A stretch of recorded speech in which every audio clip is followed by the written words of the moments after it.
On November 23, 2025, Ethiopia's Haile Gobi volcano suddenly erupted. A fire mountain that had been sleeping for thousands of years woke up in one terrifying moment. But the real question is not about this single eruption. The real shock is that in 2024 alone, 73 volcanoes had already erupted. Now imagine this. What if all of them erupted at the same time? Maybe this would be the moment our elders used to warn us about. The ash of Haile Gobi went 14 kilometers deep into the sky. Day and night felt like one. The sun disappeared behind smoke and dust. And this was not the only one. Before this, Iceland had 12 eruptions in 1 year. Hawaii's volcano is still active. And Italy's Mount Etna keeps roaring. It feels like the Earth's crust is running like a pressure cooker. You remember the tragedy of Pompeii, right? Where 20,000 people died together when a volcano exploded. That was a divine warning. And then came Krakatoa in 1883, an explosion so loud it was heard as far as Sydney. The Pacific Ring of Fire has about 450 volcanoes, and 90% of the world's earthquakes happen in this region. More than 1 billion people live in this danger zone. Scientists say that one massive eruption can trigger others like a chain reaction. If that chain ever starts,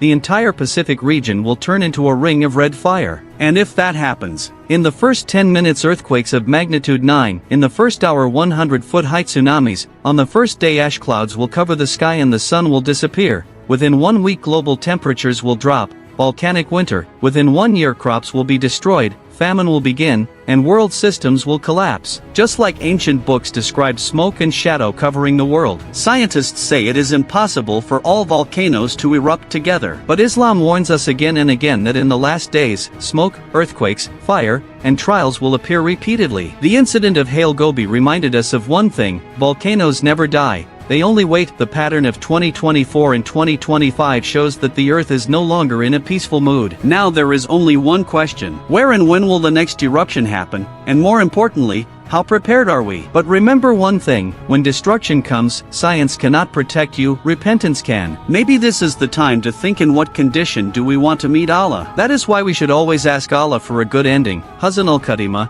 If you enjoyed this video, make sure to like, share it with your friends, and subscribe to the channel for more real stories.